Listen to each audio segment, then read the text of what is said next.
Welcome to The Grant, the EU funding podcast.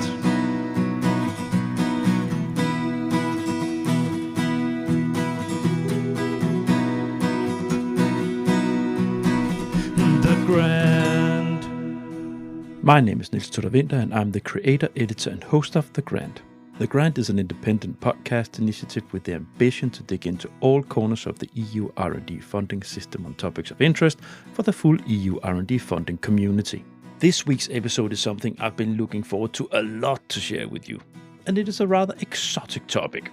During my formative years, I went to New Zealand hitchhiking alone around the whole country. Hence, the country on the other side of the planet has always had a special place in my heart. Recently, New Zealand and the EU Commission signed an association agreement attaching New Zealand to the Horizon Europe Pillar 2 program on same conditions as EU countries.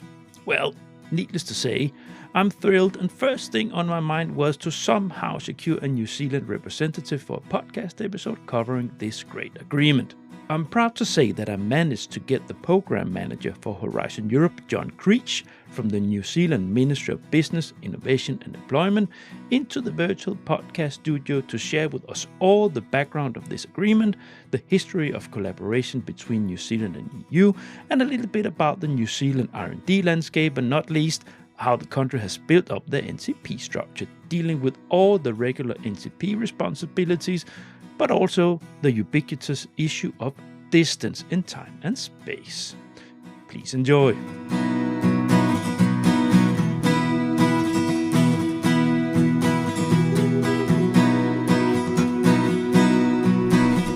The Grant. Welcome to The Grant, the EU funding podcast. Today, this is definitely a first. Don't know if it's going to be last, but to having someone on board from the other side of the planet, that's a new milestone for the Grant. Today we're going to have a talk with the New Zealand NCP organization. I've been looking very much forward to this. It's been something I've been planning and pushing for a while. But before I say anything else, John, welcome. Hi, Niels. Thanks for having us on. Lovely to have you in. I'm so happy that we could make this. John, I already mentioned shortly what we're going to talk about today, but maybe you just introduce yourself before we head into the subject. Yeah, sure. Thanks. So I'm the New Zealand Program Manager for Horizon Europe, which means that we have a small team, so it also means I'm one of the Program Committee delegates and one of the NCPs and NCP coordinator, and so I have quite a few roles in the team.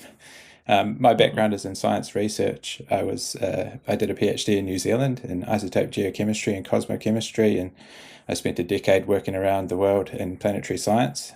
My research was studying meteorites and Earth-shoulders rocks to understand the origins of the planets and the evolution of the early solar system. And I was really fortunate to work in some leading multidisciplinary research organizations around the world.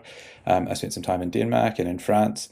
Also in Australia. I worked alongside astronomers and astrophysicists, as well as other geochemists and cosmochemists. So some of that work was funded through ERC projects under Framework Program 7 and Horizon 2020, as well as the national funding programs in those respective countries. And obviously later returned to New Zealand during the COVID-19 pandemic, actually, to be closer to family. And I took a job in science policy. And when New Zealand's association to Horizon Europe became a reality, I was offered the program manager role, and it was a pretty natural fit for me. New Zealand's draft agreement was signed just before Christmas in 2022 with a transitional access beginning in early 2023. And so we've had a really, really busy time since then, promoting and advising on participation in Horizon Europe and establishing the program in New Zealand.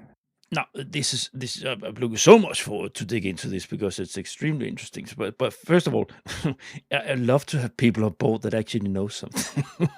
Because when you have a podcast about EU R&D funding, you have a lot of generalists that has been making their way in telling people how to do EU proposals. But to have actually people that's been doing research themselves for years, it's always wonderful.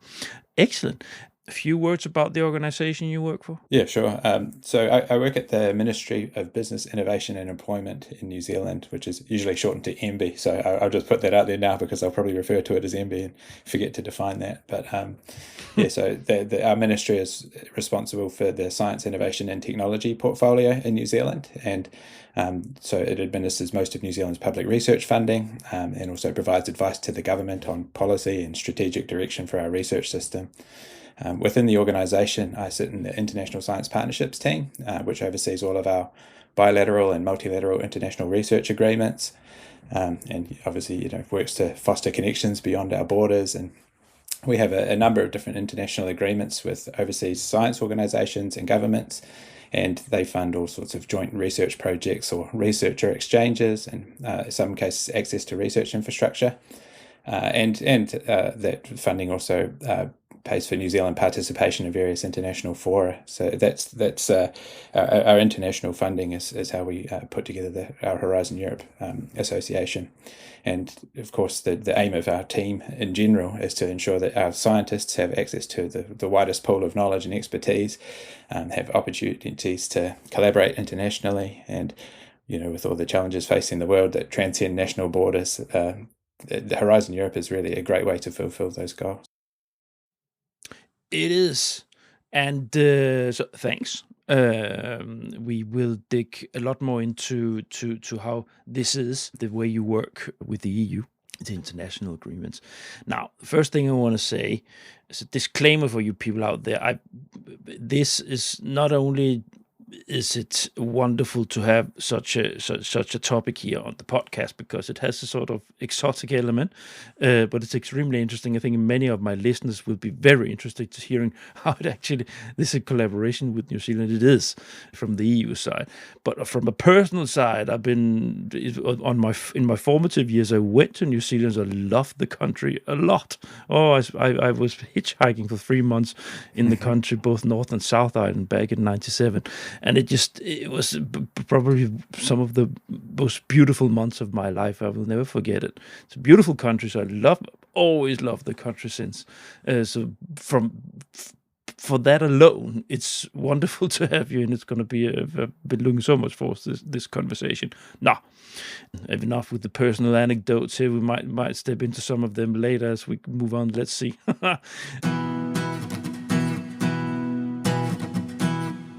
John, New Zealand in Horizon Europe.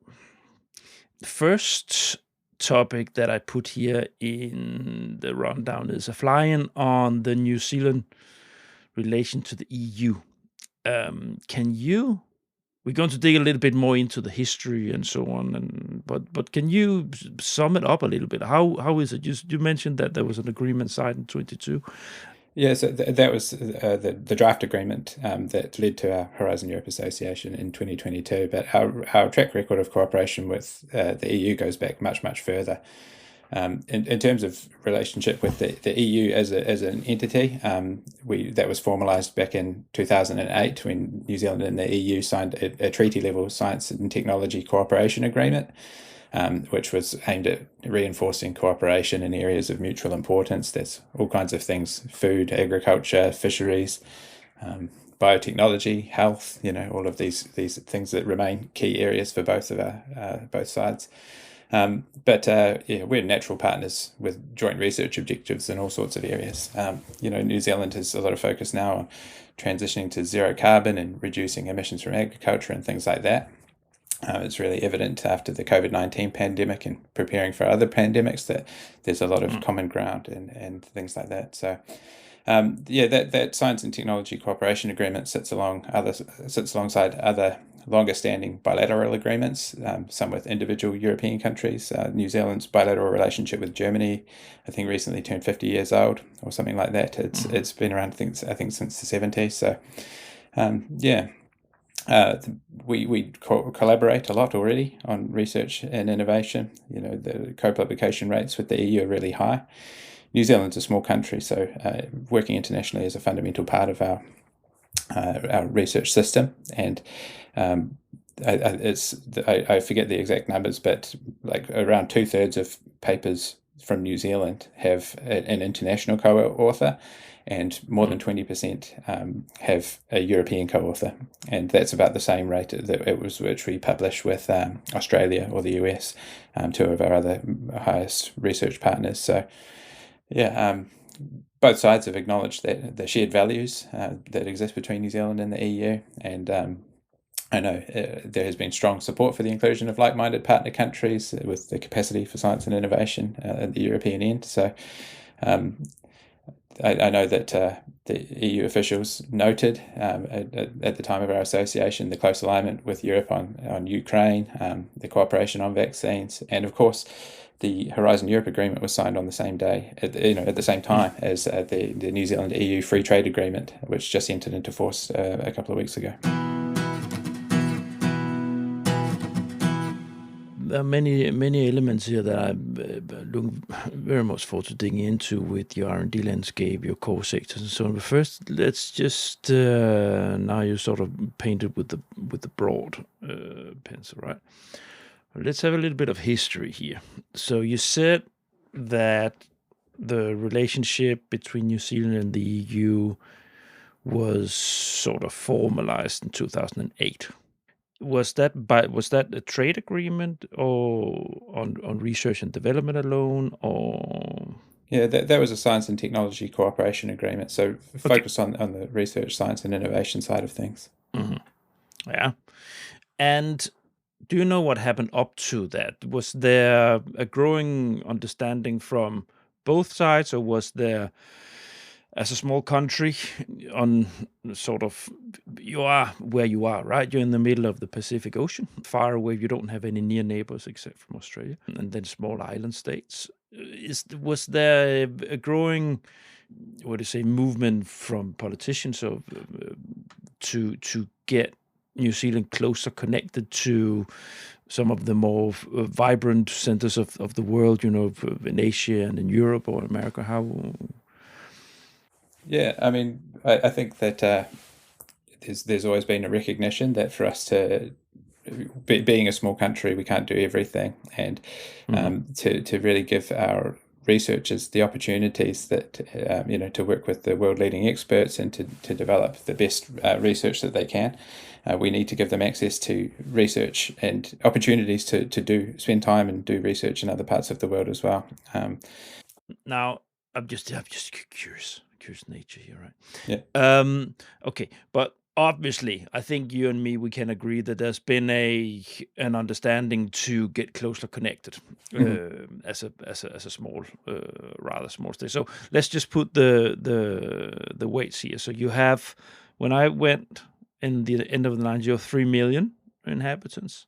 3 million kiwis, is that still the case, or have you grown a little bit, 3.5 or something like this? No, we've just over 5 million. The population of New Zealand is quite similar to that of Denmark, actually. I think that we're quite close in scale. Yeah.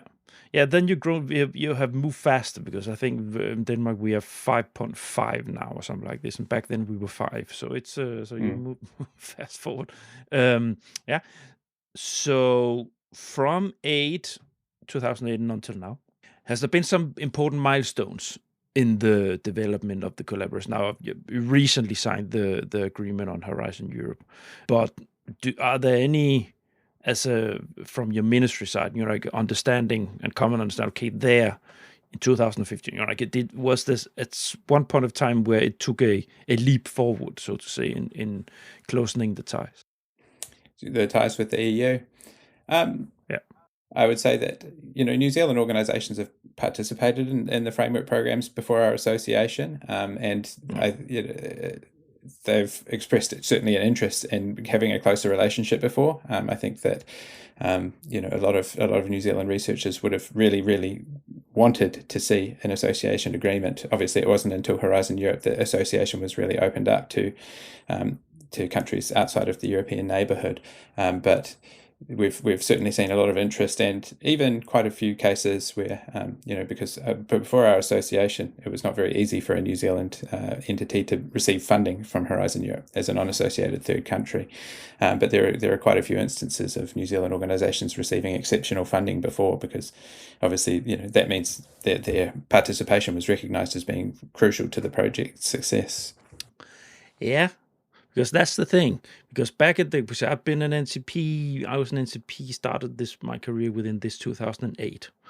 And I remember seeing the list of third countries that would have access to funding from from the framework programs. New Zealand was on the list, but the conditions of how to get funding, that I forgot. But can you remind me how was it? So you had to have a role where it's okay, no one like make it likely that that was a very specific capacity of the New Zealand partner to be involved and get funding. Was it something like that?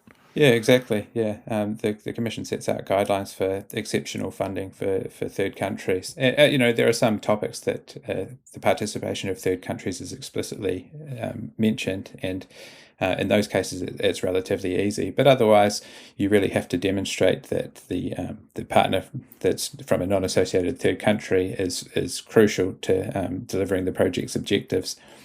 And if you're a consortium, that's kind of taking a bit of a gamble. You're basically saying that if we can't get funding for this third country partner, then we can't deliver the project. So you're really making this case that you're putting all your eggs in that basket.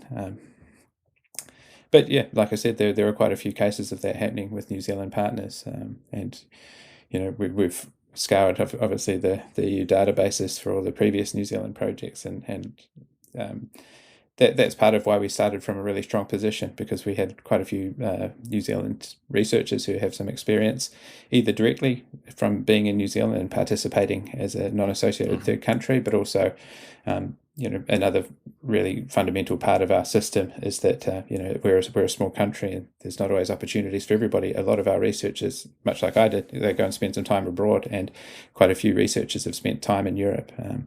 And I know we'll get to it, but that's been true for a lot of our NCPs. They've worked internationally and brought that expertise back to New Zealand, which is makes them well placed to provide advice to others on doing that.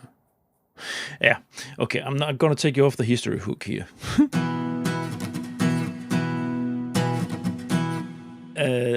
So let's move into having a photograph of the New Zealand research development and innovation landscape as it looks now, just to sort of give my listeners the idea what socioeconomic entity, so to say, New Zealand is in the frame that we're talking about here. Now, first thing I put, core economic sectors, sheep, farming, agriculture. Yeah, that's certainly one of the things we're known for. And, since you talked about when you travelled to New Zealand and the number of people there were then, yeah, we had... I think that around the time I was born is when we had the maximum, and where we had just over 3 million people and about 80 million sheep, So exactly. I think was what people were telling me. I think even today it's maybe still 10 sheep for every person, but there are other parts of our agricultural sector that have expanded a lot more. Our dairy industry is, I think, much bigger now, and things like that. But I think New Zealand is predominantly known internationally for some of these more primary sector related sort of fields, but we have lots of other things to going on here. What is it then? So where are the key sectors driving innovation forward? For instance, are you having, so for agriculture, do you have my best guess is that you would have a good bioeconomy research and innovation sector. Yeah, definitely. Research and innovation supporting those traditional sectors like agriculture and horticulture. They're sort of a key area of innovation in New Zealand. We have companies and researchers that are world leaders in things like precision farming techniques or data-driven decision making, things like that. Developing innovative breeding programs and things like that using genetic data and monitoring herd health and things like that. Developing disease-resistant crops with higher yields, working on novel proteins in future foods and all of those kind of things, and with a big focus on sustainability. But yeah, one of our natural environment is of tremendous importance here. So, protecting our native flora and fauna, as well as those primary sectors, they're extremely important. And as you'll recall, and anyone who's ever visited New Zealand will be familiar with, we have really, really strict biosecurity measures at our borders. And so we've got huge expertise in those sort of biosecurity and invasive species, pest control, border management, things like that as well. Marine? Yeah, Probably marine. Yeah, marine also. New Zealand has a huge marine area. Marine, our exclusive economic zone is enormous, and we've got I think the 16th longest coastline in the world. So we've got a lot of marine area, and protecting that biosecurity is also really important, and the biodiversity as well. Do you have aquaculture? That kind of. Yeah, absolutely. Yeah. We've got research organisations who are specialists in supporting our aquaculture sector.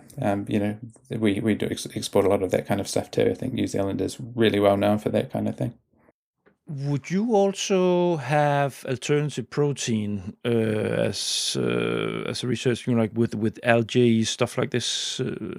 Yeah. I've spoken to it's in the capacity as Horizon Europe NCP.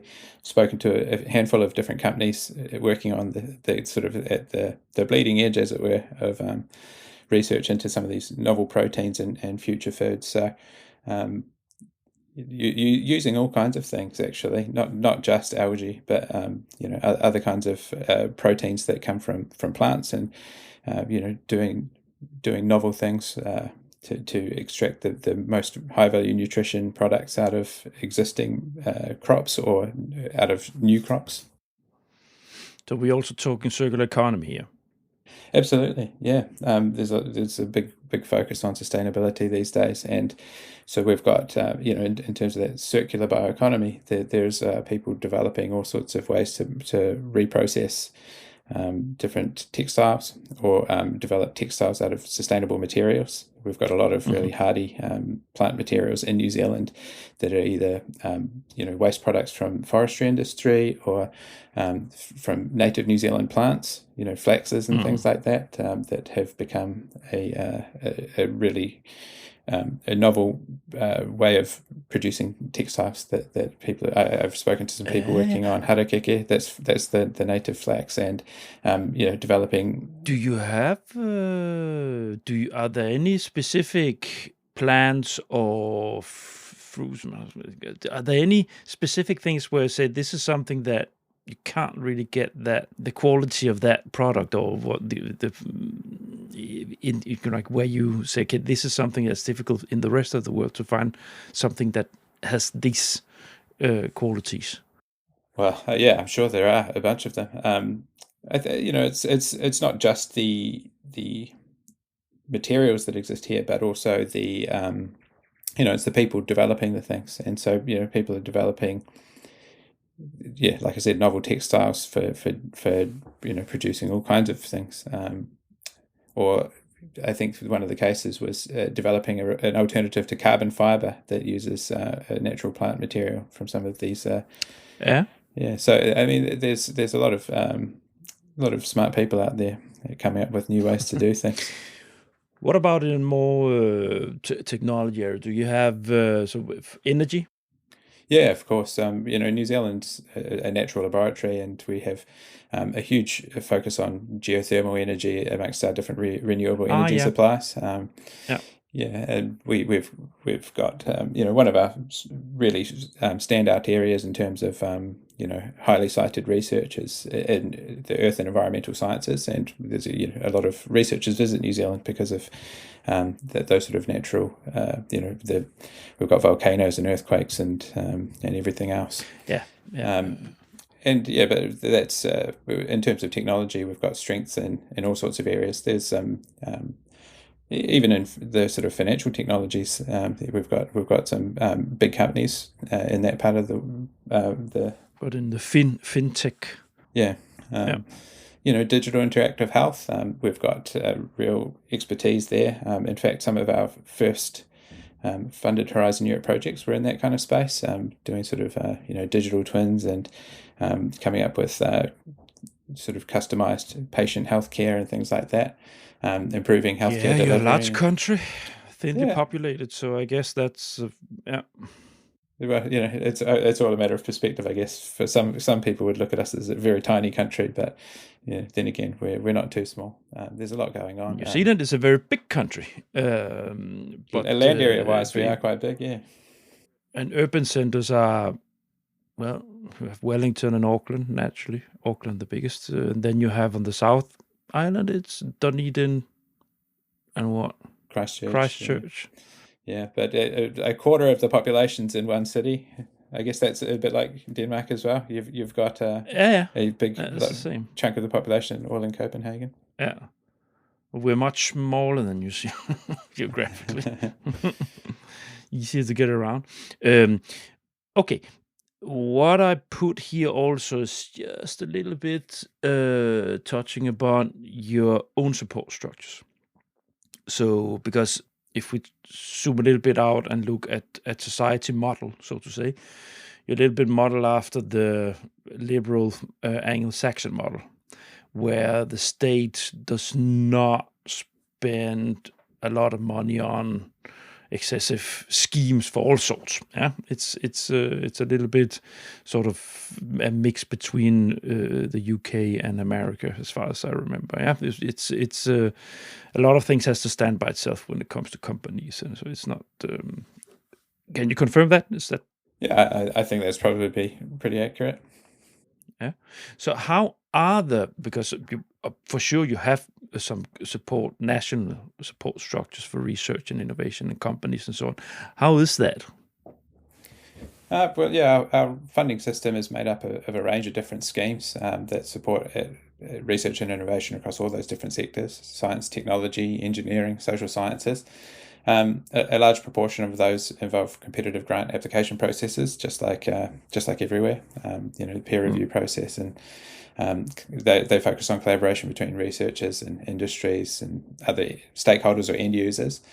MB, my organisation, is the largest funder of research in New Zealand, or largest public funder of research, and we support a few different programs. The flagship program is called the Endeavour Fund, and that supports research across all those different sectors with the aim of driving economic growth, and also things like fostering innovation and addressing societal challenges. It's probably our closest national equivalent of Horizon Europe, at least of the Pillar 2 programs. MB also funds our national science challenges, which is maybe a bit like the EU missions, large-scale mission-led research programs. I think there are 11 of those national science challenges. Each were focusing on a specific societal or environmental challenge.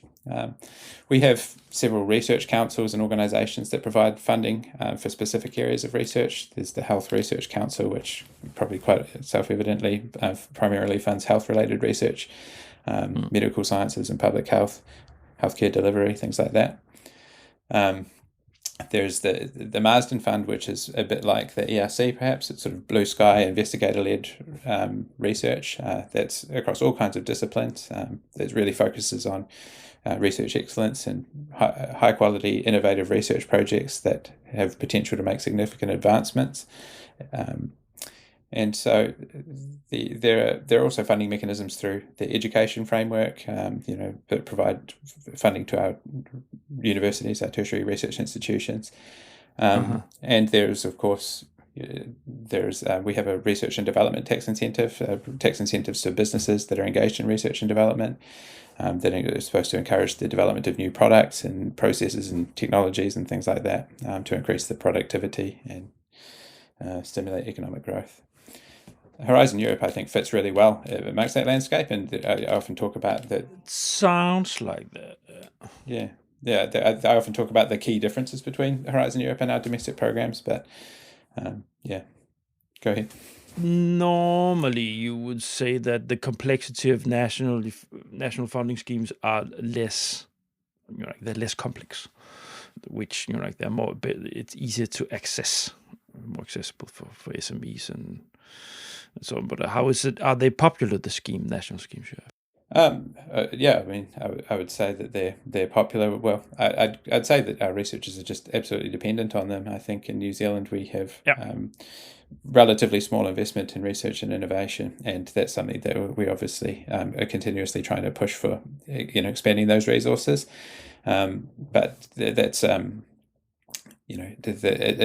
it's fundamental to a research career to be able to support that research. And one of the things that people have paid some attention to internationally is that we have this top-up funding scheme for our researchers participating in Horizon Europe, but it sounds like a bonus type of scheme, but actually it's just it's necessary to make it that our researchers can sort of meaningfully and equitably participate in Horizon Europe at all, because the way we fund our research institutions in New Zealand is a little unusual, and that they don't generally receive baseline funding. They have to cover the costs of their entire organisation through their research funding, and so having that top up is just to make it so that they can actually cover the costs. In Horizon Europe, they'd routinely get 25% of their eligible direct costs to cover their indirect costs, and so we've topped that up so that between the Commission's 25%, we add another 75%, and so that they actually end up getting double their eligible direct costs. And indeed, for some of our organisations, that doesn't even cover their full costs, unfortunately. That I probably need to have again. So you say that the universities, the pop universities, they don't get a baseline funding from the government. So they have to apply for all their funding from the government, or? It's a little complicated. They get funding through the education system, and some of that is performance based. Actually, that there's a fixed pool of money, and their share of that money is decided based on a 6-yearly performance assessment. They obviously get funding for the students and everything like that, but in terms of direct research funding, they don't have baseline funding. They have to compete for that funding. Okay, so it's competitive and incentive-based system, university system. Okay, keeps them on the tippy toes there. Yeah, it's a tough environment for sure. I would say that compared to what public research organizations in Europe, especially in Scandinavia, where I'm from, it's a little more what do you say, convenient as a research organization. Oh. I had another question. The research centers. So you have. So most likely you would have in Auckland, then Wellington, Dunedin, right? Yeah, we've got universities in quite a few locations. We have 8 universities, and I think it's centered in around 6 kind of locations that are the sort of main areas for that kind of work. We have a number of government research organisations, which are actually mostly centred in the same areas. But there are sort of independent research organisations and businesses doing R&D that are scattered all around the country. Certainly, that small number is an advantage in some ways, because when we were sort of announcing or trying to do information events about Horizon Europe, if we want to contact all the universities, we can do that in a week and visit every one of them, sort of thing. So that's a nice plus. But we're over a year into our they're practically into our association now, and we probably still haven't connected with everybody who would be interested. We've spoken to many thousands of researchers in New Zealand, but that's rough. Takes time. It's been a big job. That's also if that has been your goal as an organization, to reach out to everybody who would have an interest, that's quite a task that you've been giving yourself. Yeah, well, it's one of the great things about Horizon Europe is that it enables the participation of all kinds of entities. So, well, I said it's easy to go and talk to the universities and our government research organisations and things like that. Our organisation, or at least the research and innovation side of our organisation, doesn't always have the contacts with all the stakeholders and businesses, or I've spoken a lot in the last year to stakeholders in local and regional government or other government organisations that are interested in taking part. And indeed, we have now, we've got stakeholders in all kinds of entities that are part of successful projects even. So, yeah, we're off to a great start, I think. Yeah. That's a nice bridge into the next block, where we're going to talk about the New Zealand and Brussels connection and how that is organized. Just for people to are curious out there on how this actually is working out. So, in Wellington, that's the capital for people. They don't know that out there among the listeners. In Wellington, how are you organized in relation to the connection to Brussels? So is it only your organization that is the backbone in relation to the connection to Brussels, or how does it work? Yeah, certainly in relation to Horizon Europe, it is. We have a Foreign Affairs Ministry, obviously, that has connections to the Sure. European Commission of their own. But in terms of research and innovation, that's all led through our organisation.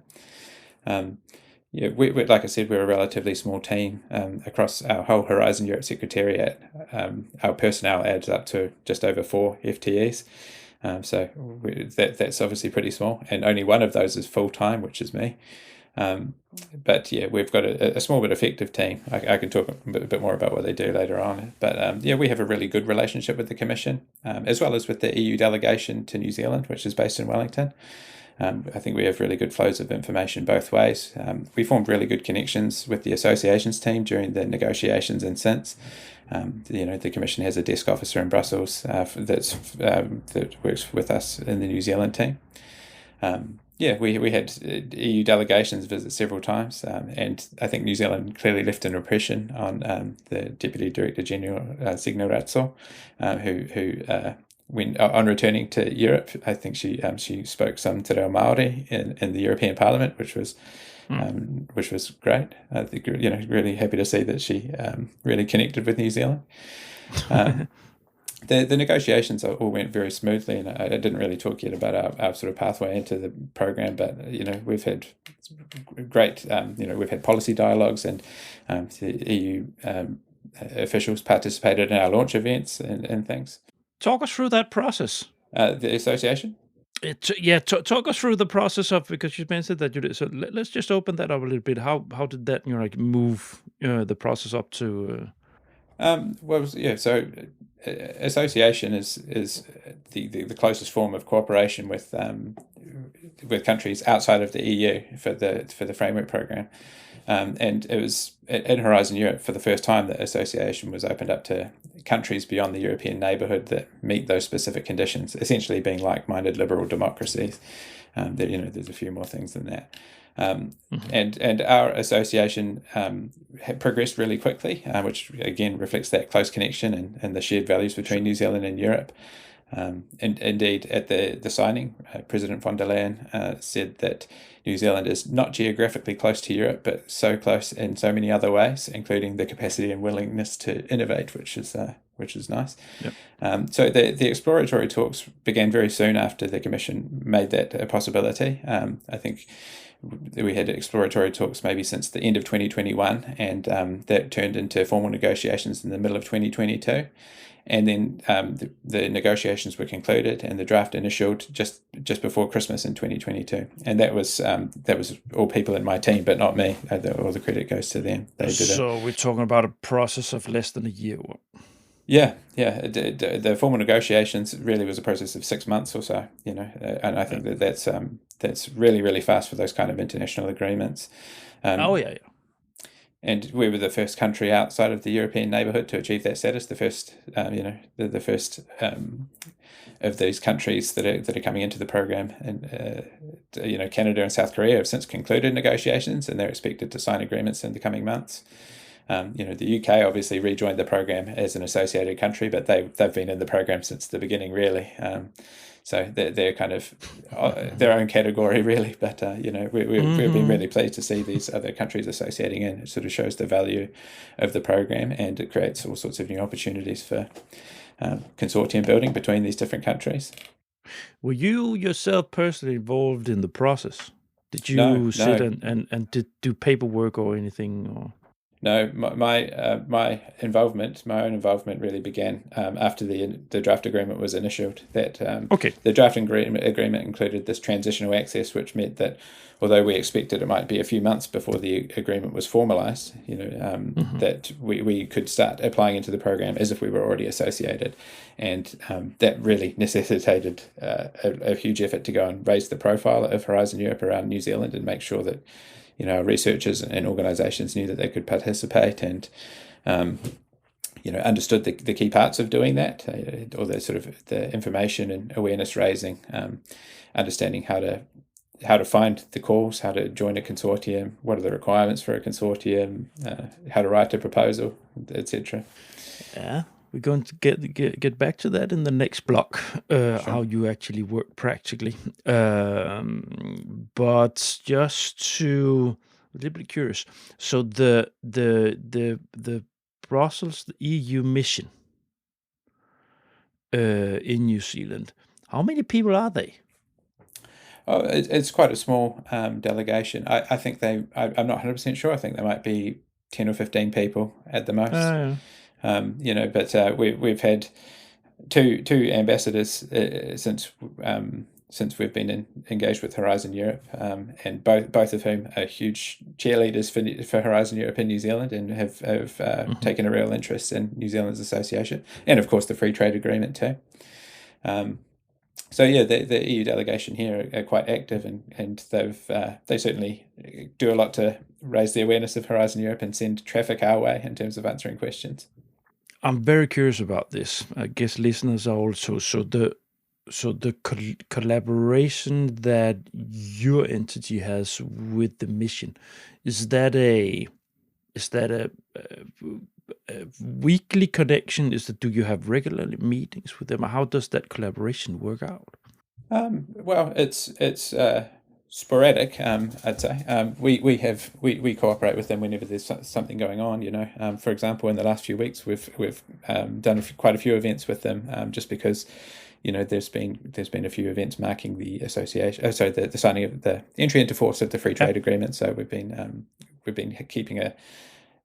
taking those opportunities to raise the profile of Horizon Europe and talk to different stakeholders than we might always be connecting with. But it's I'd say we keep in fairly regular touch, as they do trips around New Zealand and do promotions of EU programs and things like that. And like I said, the ambassador is very keen on Horizon Europe, so happy to be a sort of a spokesperson for us at times. Do you collaborate with them on arranging such, like going out into the country, like the visits? Do you arrange together with them, and like to to make the connections and set up information events or something like this? Are you involved in that kind of way? They certainly do their own thing. They go and Okay. take meetings with stakeholders all over the country. But if they're doing something that's a good opportunity to talk about Horizon Europe, or that that they're keen to make those connections, they will sometimes they'll tell us or give us a chance to participate, or So, and when we've done our information events around the country, we've usually invited them. And Yeah. I suppose the other sort of connection there I should also mention is Your Access, which is this EU initiative to provide information and advice about EU programs all around the world. And Your Access has an office for Australia and New Zealand, a person based in Sydney, who's come and done those information events with us too, and he's great. So there's lots of connections around. Yeah. And you have Brussels. Yeah. But do you have anything else to add around how you work in Wellington? Because we will might sure. get back to it if there's anything that we caught. But I think that that you described quite well about how that works. So Brussels, you have you have an embassy. Do your people sit with the embassy? How is that organized from your side in Brussels? Yeah, so our organisation has science and innovation counsellors in a few different places around the world, including in Brussels. And so we've got a counsellor who's there, who's certainly our feet on the ground and our key link to the Commission. He's a part of our Horizon Europe Secretariat. He's he sort of is amongst our NCPs, and like me, he also sits in the program committees, and he and I both sit on the strategic program committee, but we also sub into the other program committees when our other delegates are not available. And there's one other member of the embassy staff who acts as our NCP for the Pillar 1 activities. We still get quite a few inquiries there, and we've got people taking part in the Marie Curie actions, and sometimes connected with the RC projects and things like that. We get quite a few inquiries, although we remain a non-associated third country in the Pillar 1. So the science counsellor's role, he focuses quite a lot on Horizon Europe. Obviously, it's a key part of our relationship with the EU, but his role is actually quite a lot broader than that as well.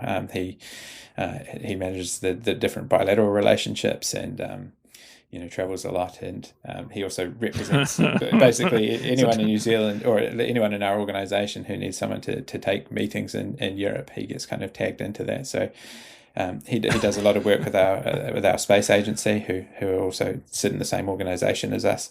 Attends different meetings for them. He does lots of meetings with organisations around Europe, and that's part of why it's great to have him linked to our team of NCPs, because he can be a bridge to those, and he helps raise New Zealand profile around those European organisations, and sometimes we can help connect New Zealand entities with their European partners. That sometimes help them make the bridge if they haven't found those connections themselves. Those councillors operate in these networks, which they seem really mutually supportive, a bit like the Horizon Europe networks as well. But they help each other out. They provide information, and they coordinate between them, and that's been useful for us. We've got great relationships with some of with our counterparts in other countries, and we have regular meetings with some of them, and talk about how we might approach things in Horizon Europe. And I know that a lot of the program committees, there are groups that do pre-meetings, and it's we're sort of part of a few things like that now, so that's really great. Now, I can relate to his role because I've been having a similar role, just for a sector, right? I was working for the Danish offshore wind sector on behalf of the whole national sector in Denmark. And I was alone, more or less, in Brussels, covering, having to deal with everything like this. Now, the difference here is that he's doing the same thing, but it's on national scale with everything, and have to go around traveling, not only covering the relationship with Brussels and the EU Commission, but also the bilateral connections. I have an immense respect for that person. That's what a work. Kudos to that. Please send my regards. I hope he's okay. What have I listed here? It's actually related to what I just mentioned. He's a busy person. And there are many things that you can focus on when you choose what to do in Brussels. This is one of the things that my key learnings from my years in Brussels. You really need to focus your energy. If you are short on resources in that city, really need to be clever about how you do things. Now, how strategically are you in relationship to how your feet on the ground in Brussels are working? Have you limited to a number of key sectors, areas mentioned earlier, or are you limited him in relation to organizing his time to make sure that he does the most strategic, important organizational connections in such a busy day? How can you share? A bit how you're doing that? Absolutely. I would say that as a small team, we always have to be very, very pragmatic. We always have to be really making decisions about where we're going to spend our time and where we can have the most impact. And so, there's a lot of times where we decide, we can't do everything. We can't attend every meeting. We can't sort of take up every request for a meeting and things like that. We haven't defined thematic areas that we're going to focus on exactly. So, we've not said that, he should ignore all requests from people from X cluster, whatever.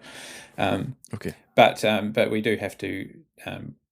We do have to carefully manage where we're going to spend our time, and we have to work as a team to make sure that we're being the most effective as we can. And so, he stays really well connected with our team of NCPs, and we speak pretty frequently and make sure that everyone's sort of across all the latest information, and we're all sort of on the same page.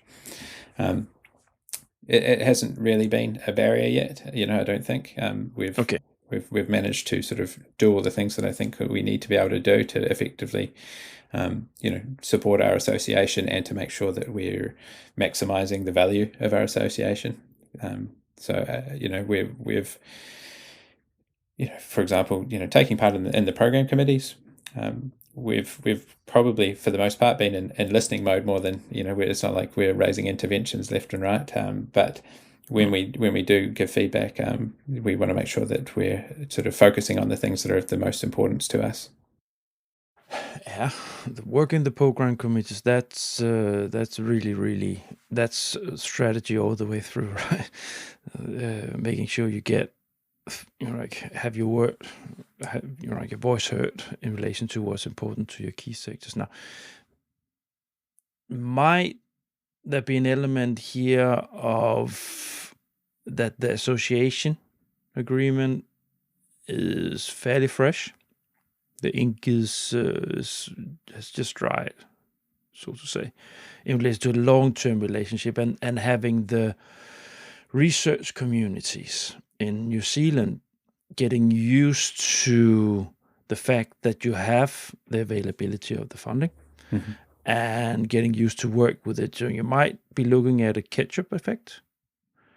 So right now you can manage a little bit because you kicked it off recently, so you can slowly get the wheels rolling. But Yeah.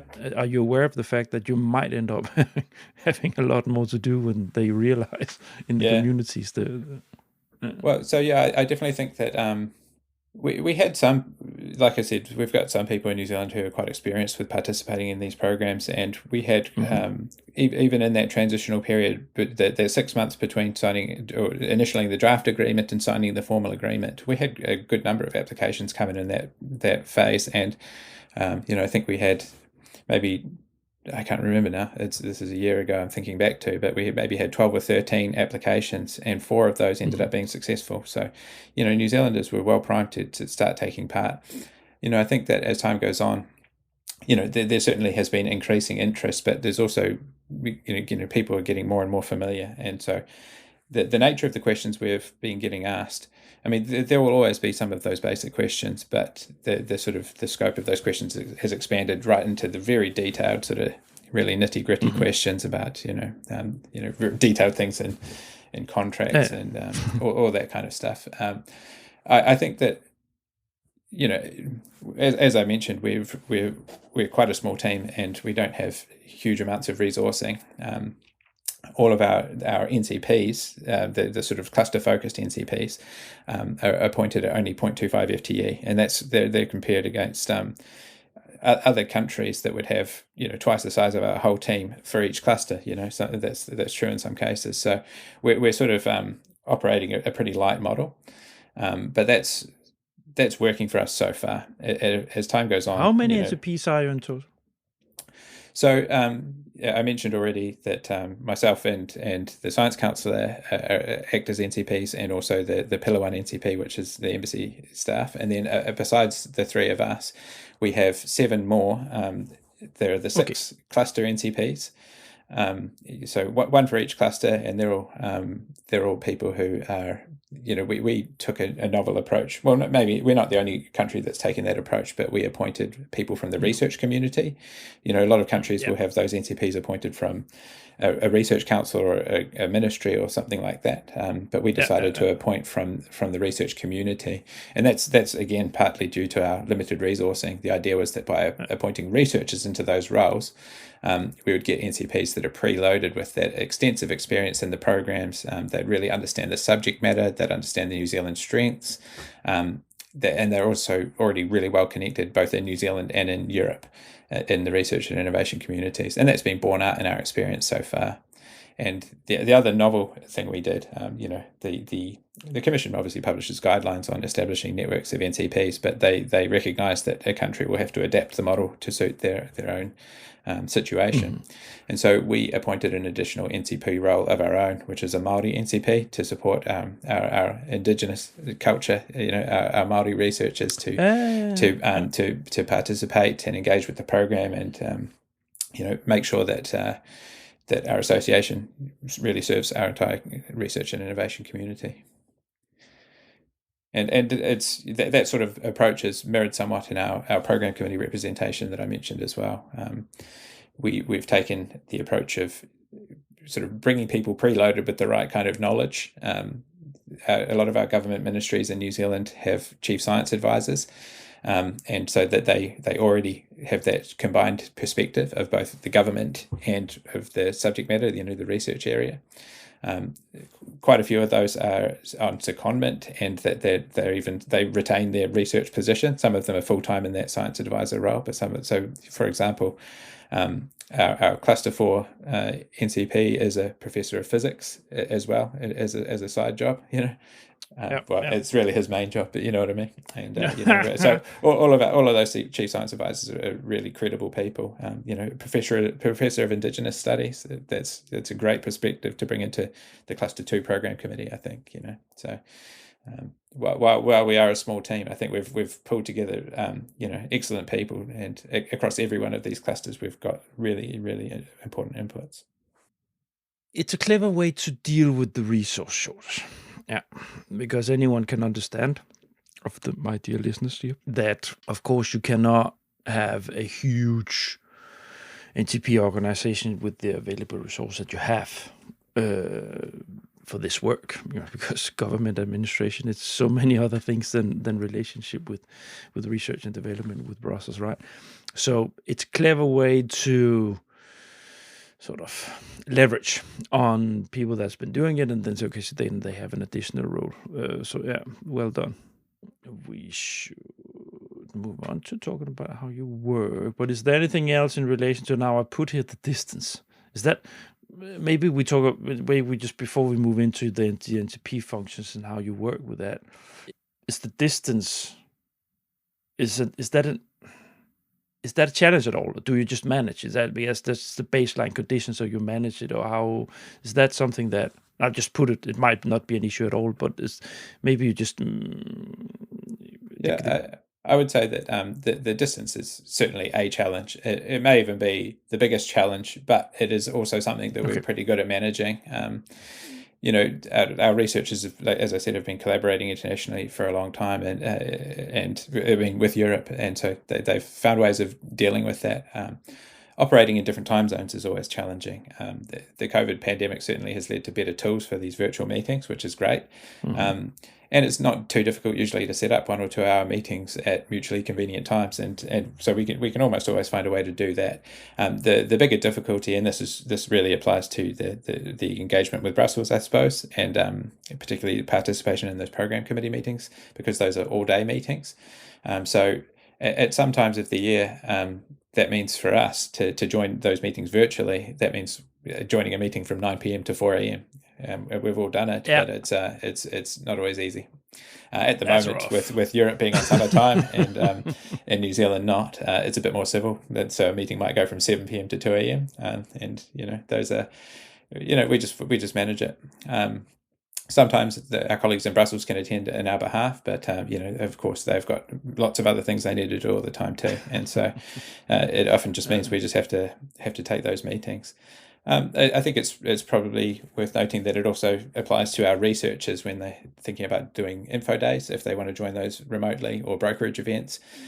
We've had still people attend all of those, but it's great that those are recorded, but to get the most out of them, obviously you need to participate in real time. That's rough, because one thing is the information session about the call content and so on, but the actual brokerage sessions, to do that in the middle of the night, 20-minute shift, 20-minute shift, 20-minute shift, you need to plan well ahead. Yeah, you need to plan your sleeping pattern a little bit after that, because how can you focus and be super sharp for what sometimes they last for 5 hours. Yeah, that's right. These sessions with breaks in between where you have to sit and wait locally. And of course, there's a lot of value in doing a lot of these things in person, and people do that where we can. But traveling from New Zealand takes 30 plus hours, and so if we travel to Europe, we're never going for a meeting. We're have to go for at least a week or two to make it worthwhile, and of course we have to be conscious of carbon emissions and things like that.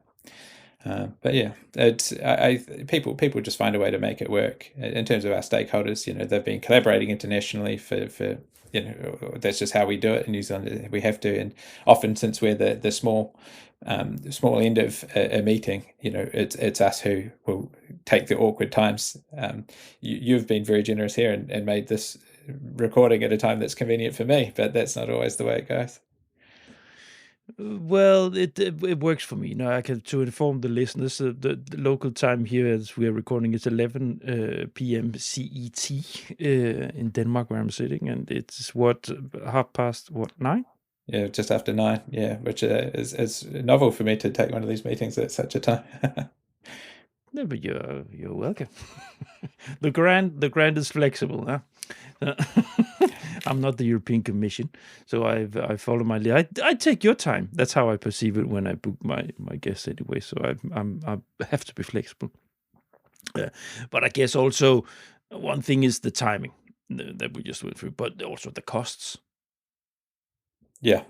Yeah, it costs. It costs on a bad day. It costs 300 euros from Copenhagen to Brussels in a plane, and you can times that with what 10. Yeah, If you probably need to about fly right. Yeah. from Auckland to Brussels, and the time, so the cost and the time it takes, it's massive.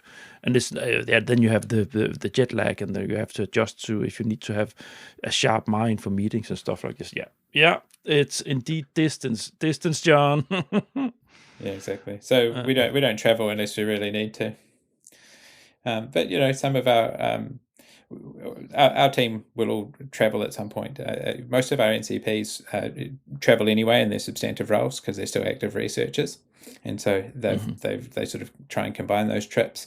A lot of our researchers travel for conferences, and so they make the most of any travel that they do to try and create new connections and things like that.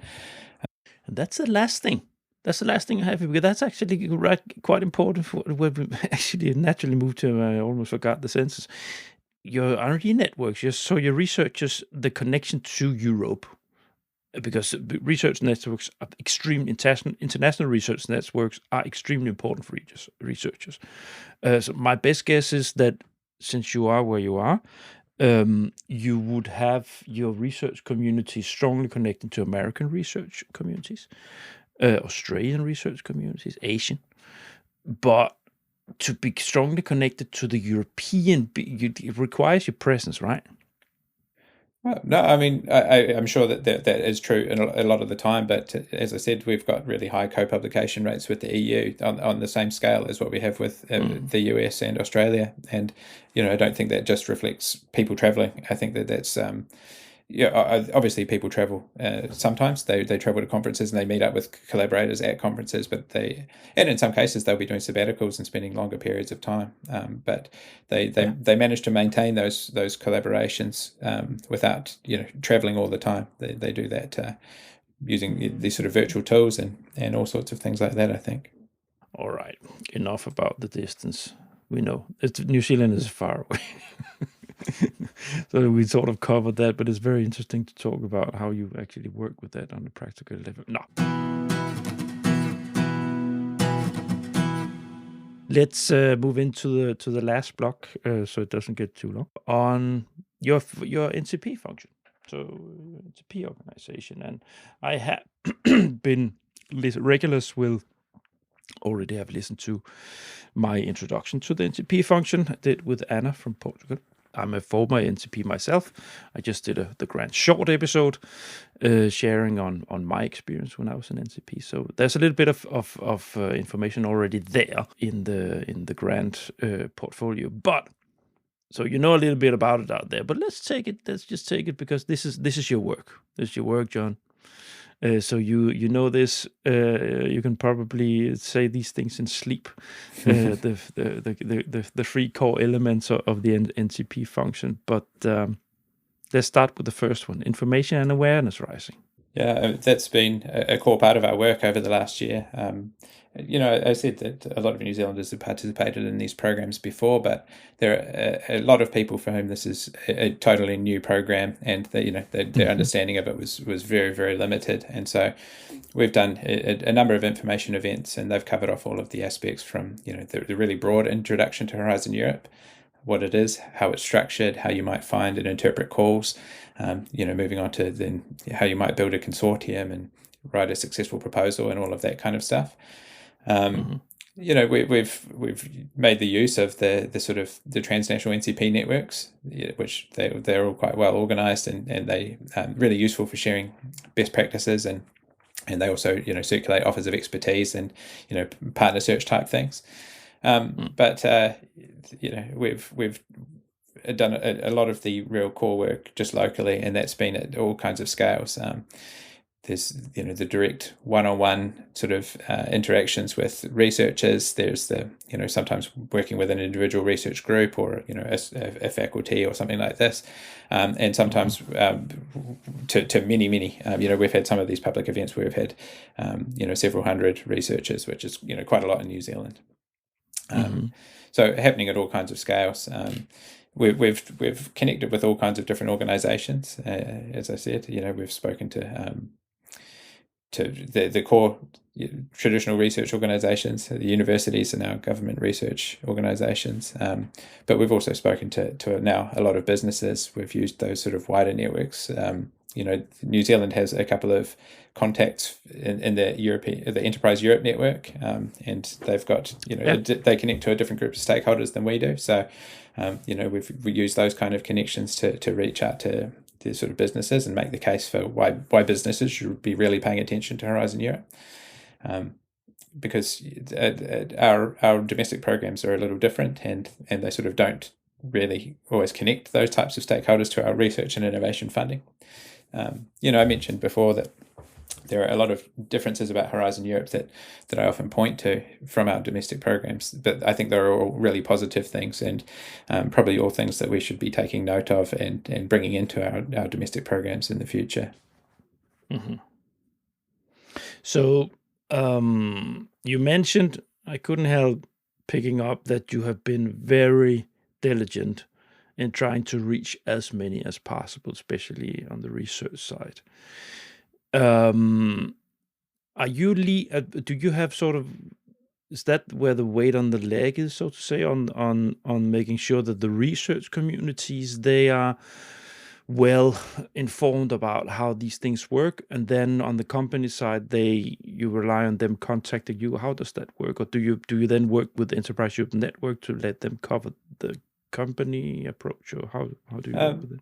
Yeah, so with the Enterprise Europe network, we sort of recorded a webinar with them so that their stakeholders would get that information. But we've all of our public events have been open to that's why I call them public events. They've been open to all kinds of stakeholders, and I guess it's probably fair to say that the focus initially was really on our traditional research organisations, but that's partly because those are those stakeholders that we have the most direct connection to, that we interact with them all the time, and and it also should give full credit to the research officers in those traditional research organisations, because they've put a lot of resourcing behind Horizon Europe, and they're sort of the unofficial extra NCPs that we have in some way, because they're often the first point of contact for the researchers in their organisations, and they probably answer a lot of the questions before they even come to us. So that helps us with our resourcing challenges too.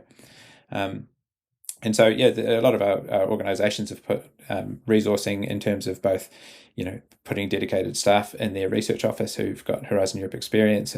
Some of them are doing exchanges, sending research office staff to Europe to get some experience with them and how they manage Horizon Europe. Some of them are putting funding into, so that their researchers can apply to get some of that funding to go and travel overseas and sort of explore possibilities for consortia, for Horizon Europe projects. There's some of that from the New Zealand government too. I'm also realizing another thing. That's to your advantage, your research communities. Because if you have a system that is based on incentive and competition, then those researchers and the research support staff, they are very used to analyzing and translating funding, eligibility criteria and conditions, taking them, analyzing them, and writing up against it in a competitive proposal. Yeah, I mean, I think would that be fair what you described is what research office staff do all the time. So yeah, that's exactly. They're certainly really good at that.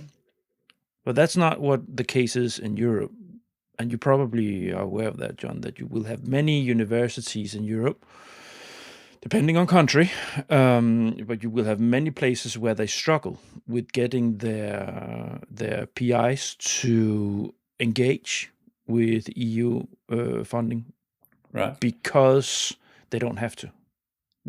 Yeah. Yeah, so they get sort of tunnel view with the research area they're in. They get basic funding from the government. They can get by, so to say. Yeah, they can do their research, or they might not do huge things, but they can do their research, and then they can't be bothered. That's the truth. That's No, I what is understand. it. But I think it's probably generous of you to describe our under-resourced research system as it's doing a good job of motivating our researchers to be interested in European funding. No, but I mean, John, if you have a system with where staff, administrative staff, and research, researchers themselves are used to if they want to do the research, they need to apply for it. If they're used to that basic condition, Oh yeah, I understand. Yeah, hell of a difference from having basic funding where you don't have to deal with it necessarily. If you have an area that is funded, so I think it makes it your job as an NCP. It's probably a little easier, actually. It might sound weird, but paradoxical. But I think your job is a little easier in relation to talking, or getting the researchers on board to do something like this. Yep. I think that's probably right, and the sort of response from our researchers has been overwhelmingly positive. That they really see this as a new opportunity, both to expand their collaborations in Europe, but also to it's new funding. A lot of people would assume that this is money moving from the EU to New Zealand, which is, actually it's the New Zealand government, obviously, that funds New Zealand's participation in Horizon Europe. But we have new money under the New Zealand budget to fund our participation in Horizon Europe. So this didn't take any money away from our research system. It actually added new money, which has been, really, really well received from our researchers. That's the info. Let's just move into the assisting, advising, and training part. So just for the listeners, so the three basic things that you have to do as an NCP: the information awareness rising, and then you have to assist, advise, and train, and then you have to do signposting and cooperation. We'll get back to the last one in a short while, after we touched upon how you support your beneficiaries. So how to carry that out. How do you, because limited resources, you don't. So I have put here in the rundown, do you do one-on-one meetings, bilateral, or trainings and teams? How do you handle this part of the work? Yeah, it's quite mixed, actually. We do quite a lot of one-on-ones, or just meetings with small groups, because it's often a really effective way. Our NCPs have done trips around all of our universities, not all in one go, but over the last year, each of them has probably visited all the universities in New Zealand, and given a presentation and done some workshops afterwards. Done one-on-ones with individual researchers. So I think our researchers are pretty well prepped to sort of get involved, and sometimes they just need, it's useful to have the NCP work with them to find some opportunities to really make a concrete example of how they might get involved, so they can actually see themselves in one of these projects. Working them through how to look at one of the topics in a work program and say, where do I fit into this project, and who do I need to bring on board to do the other parts of the project to be able to credibly deliver the outcomes. Okay, so the guiding function there, right? So guiding because it's a complex funding scheme. Yeah, it's big. Naturally, this is the same in Europe. It's the same for everybody. It is complex. Also for me, that has been working with this since 2008. So guiding.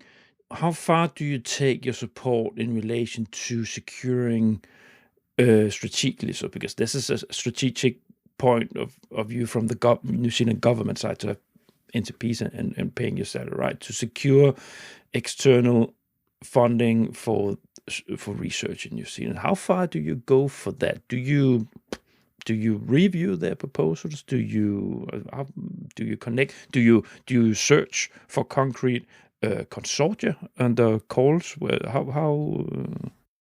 So the answer is that we don't really have the resourcing to do full reviews of proposals, at least most of the time. There have been a few instances where our NCPs have done a more thorough review, but most of the time we're just helping them find the right opportunities and help them, understand the processes, because it is an unfamiliar system, navigate the funding and tenders portal and, how to, in some cases, those organizations have just not been registered. They didn't have a PIC code, and so we have to help them do that kind of thing. Sometimes they have to sort out some issues with their registration and stuff like that. So a lot of it's that kind of thing. We have helped to connect New Zealand researchers with organisations in Europe from time to time, but actually, for the most part, and we've gotten off to a pretty strong start.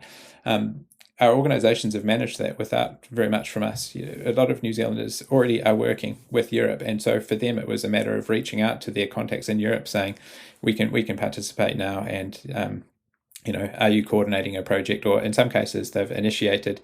The New Zealand organisation has approached a European collaborator and said, "Hey, we're interested in doing a project. Can we put something together?" And either the European end has coordinated that, and now there are a few instances actually of New Zealand organisations taking on that coordinator role, at least at the application stage. The ones that we've had successful so far have not had New Zealanders as coordinators yet, but I think we'll see that before too long. Sure, natural. It's natural development, right? Do you have any sort of, probably not, do you have any support programs for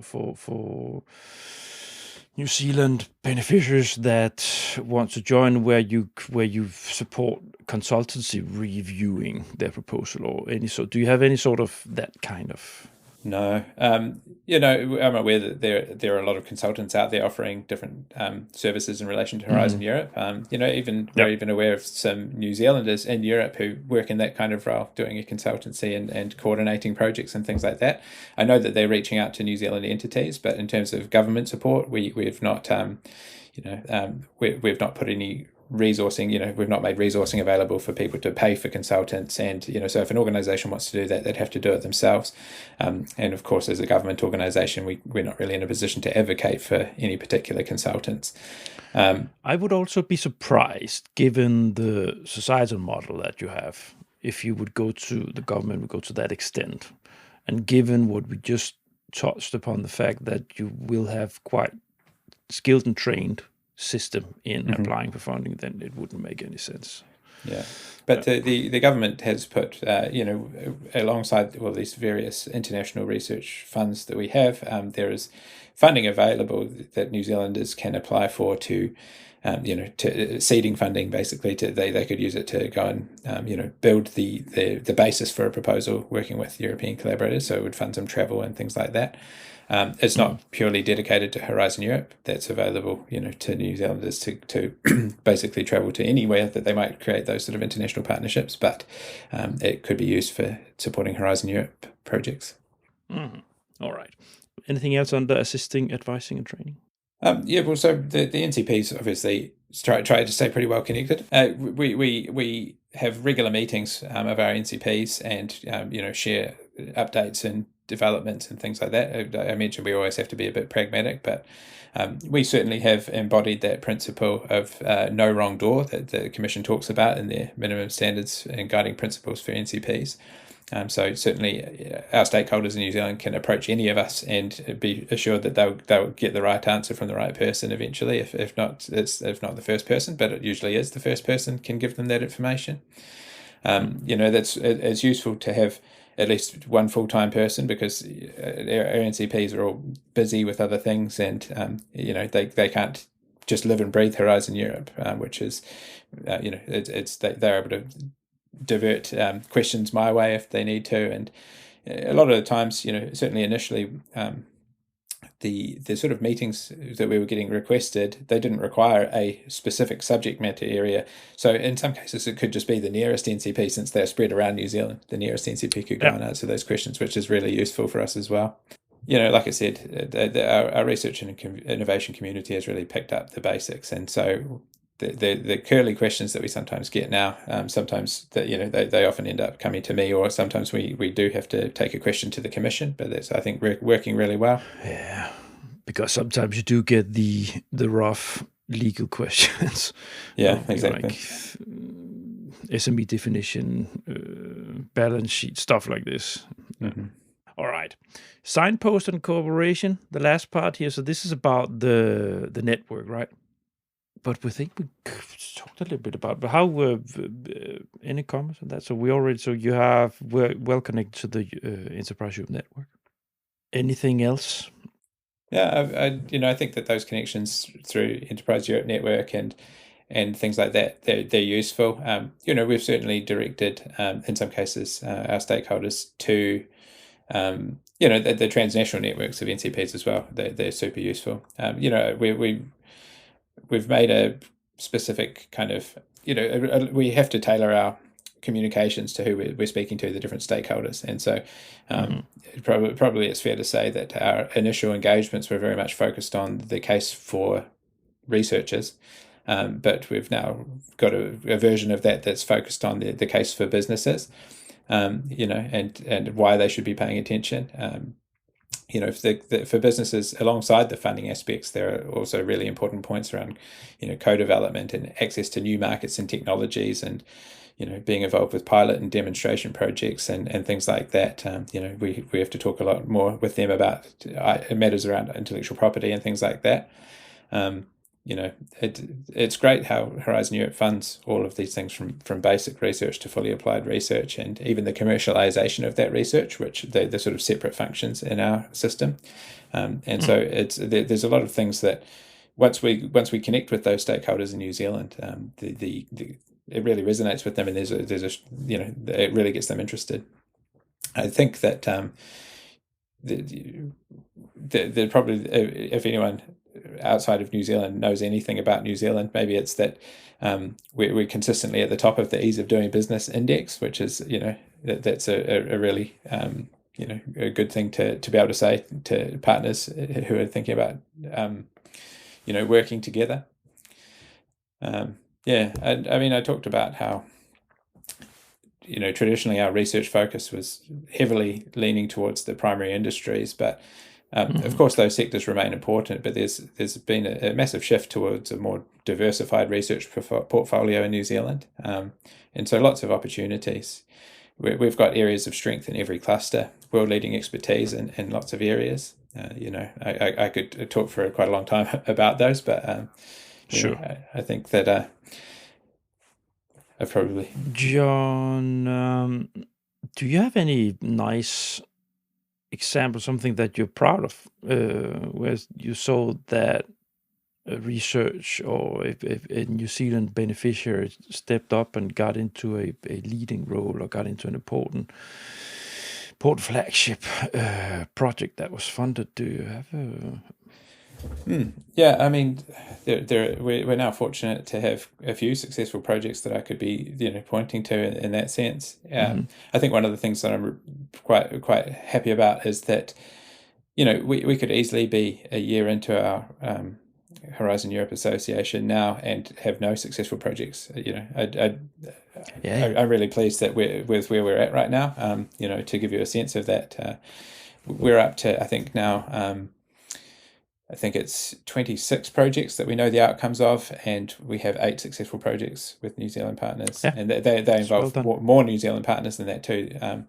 One of the great things about Horizon Europe is that, you talked about the sort of competition for funding in New Zealand, but these Horizon Europe projects really encourage having the right partners involved, and in lots of cases, the New Zealand bids have involved multiple New Zealand entities. So, that 8 successful projects involves I think 12 New Zealand entities or 13 New Zealand entities. So, that means our success rate is currently sitting still over 30%, which is fantastic. It's nice.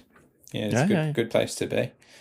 In terms of some of those successful projects, have you been supporting all these, the 8 the beneficiaries? Have you been supporting them all, or? little babies, so to say. we won't try and take credit for all of their successes. I think that No. But that we probably interacted with all of them as part of the process. Some of these people have been involved with Horizon Europe projects before, and including some of these include ones that have received that exceptional funding. So one of them is a New Zealand partner who probably in that field is like known by everybody in the world, and was always going to be successful. As soon as he put his name on the project, it was going to go. So, we won't take credit for their successes, but I'm really happy that that we got that awareness out there very quickly after our association. We did this trip around New Zealand and made sure that the information was there. We made sure that people knew that they could apply. Of course, that's obviously the first part, but then the details of how to get involved, and that very quickly we had a good number of applications and quite a few of those turned into successes. So. You speak like a real civil servant, John.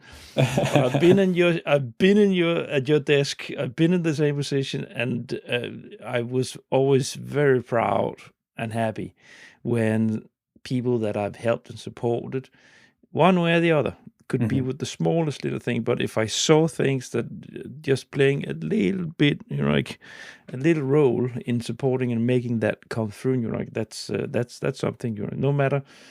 They do the work. As an NCP, you give them a hand, right? But you're still allowed to have a nice warm feeling in the stomach when you see those things coming through. So yeah, that's also why that's your function. Yeah, that's right. I know it's been true for the other NCPs too, that sometimes there's quite a lag between you speaking to people and then you seeing that an application go in and then finding out it's successful. So it certainly it gives you really makes you feel good when you see that's what it's all about. These discussions materialize in an actual bid.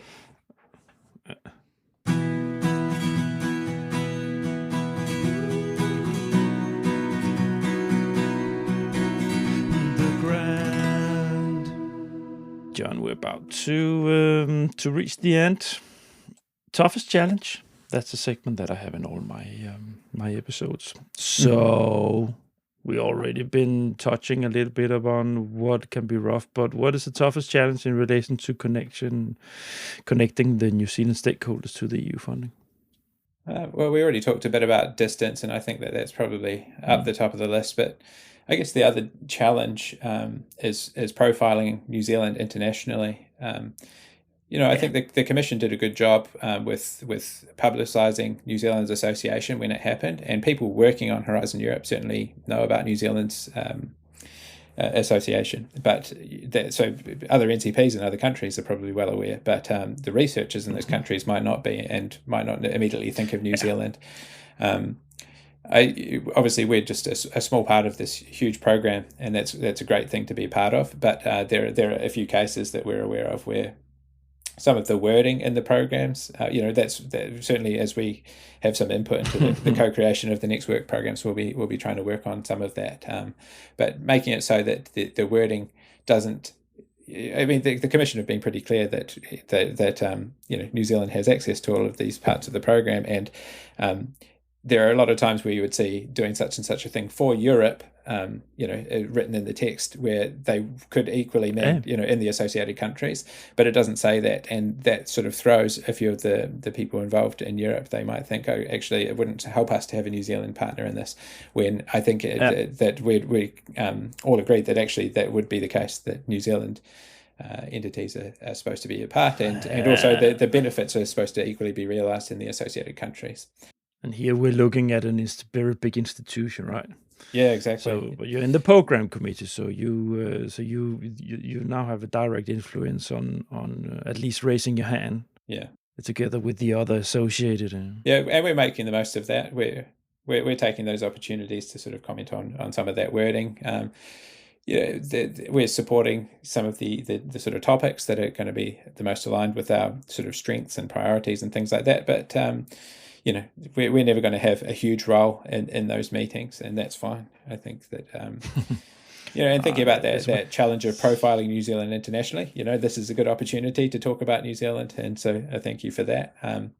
Probably the other thing is the conception of New Zealand is very much focused on those traditional sectors, and I guess that the other thing I'd want to make sure people know is that we've got lots of things happening in the sort of high tech areas. I mean, we talked a bit about some of these things. We talked about renewable energy and things like that. But New Zealand has a lot of, we've got a burgeoning space industry. People might have heard about Rocket Lab, which launches from New Zealand. New Zealand had the fourth highest launch cadence in last year and things like that. But we've got things happening across all of those areas. There's people working on space propulsion systems, uncrewed aerial vehicles, and things like that. We've got quantum research program going on. I could go on and on, but that's I think important that people realise that New Zealand has got leading strengths in physical sciences and all sorts of things. Every cluster I could name areas of strength that we have. John, I can promise you one thing. I can promise you that if you would like to invite some of your researchers into this podcast, the door's open. And if you want to invite some in to talk about a specific socioeconomic area, research area of importance that you want to flash to share with European listeners, this is an open invitation. So that's hereby official and open for everybody to listen to. So you can take that into your inner pocket and think about how that could work for you. Right? Yeah, fantastic. Thank you so much. I'd like to help you with that. Yeah, sure. It's part of the work I do here to help people in different corners as much as I can. We have to end the conversation, John. I'm just going to shut the program down before we say goodbye to the listeners. So, dear listeners, I really, really hope that you enjoyed listening to this as much as I enjoyed doing this as a podcast host. It's been wonderful to have John around, sharing with us about this wonderful country on the other side of the world, how they're dealing with being now much more attached to the Horizon Europe and the European funding system. If you like listening to this, and if you like to listen to stuff about Horizon Europe or EU funding in general, you're so lucky.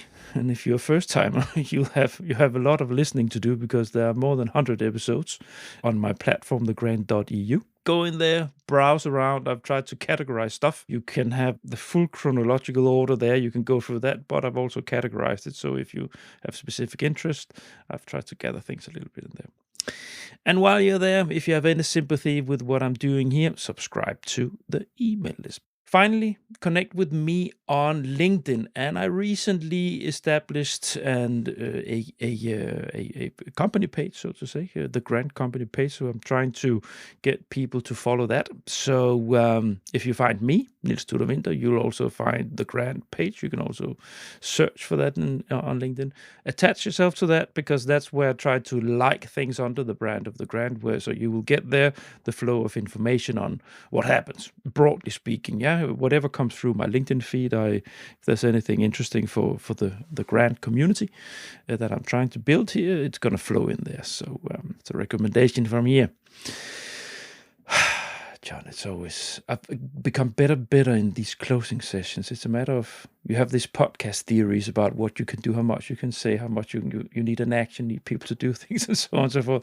I think I'm trying to put a balance here, because it hasn't to be too long either. No, that was a window into the podcasting world. Yeah, really John, interesting. Thanks. Now your day is supposed to start and mine is supposed to end. It's almost 12 o'clock here. John, it's been a pleasure having you around. Thank you so much. Yeah, thank you very much. It was really interesting and great to have a chat. Yeah. And I might take you up on that offer I'll next time I'm speaking to stakeholders, I'll have a think about who's going to be great to send your way. That can be whenever it suits, and whenever you pick something up, or you could share it internally, or find, it's an open door, so you have that opportunity. I hope we'll realize that. That's going to be interesting. John, let's say goodbye to the dear listeners. Bye. Oh yeah, bye. Thanks very much. Thanks for listening to this episode of The Grant. All the Grant episodes have their own site on the Grant website. You'll find the link in the episode notes where you listen to your podcast. On the site for this episode, you'll find a link to John Creech's personal LinkedIn site. Further, you'll find links to more information about the EU-New Zealand collaboration.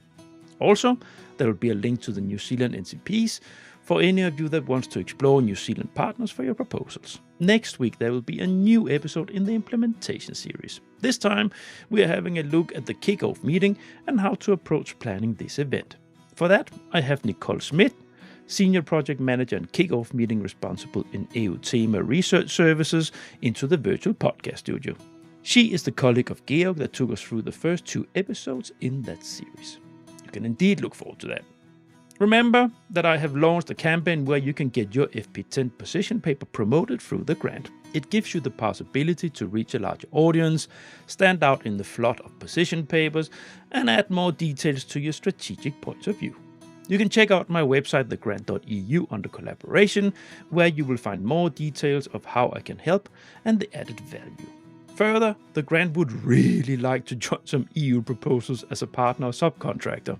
Adding sound to the proposal communication strategy can be a strong addition to connecting with the project stakeholders and the world beyond the realm of the project. The grant will be a small screw supporting the communication and dissemination lead, with developing great project podcast episodes to support the communication and dissemination activities. Reach out through LinkedIn or my website if interested. Finally, don't hesitate reaching out if you want your own podcast episodes flagging topics of importance for you specifically.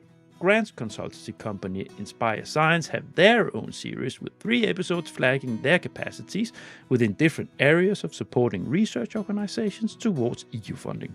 The possibilities are many: flagging your capacities as a company, pushing a message towards the Brussels ecosystem as research organization, promoting an important event, or boosting your communication strategy.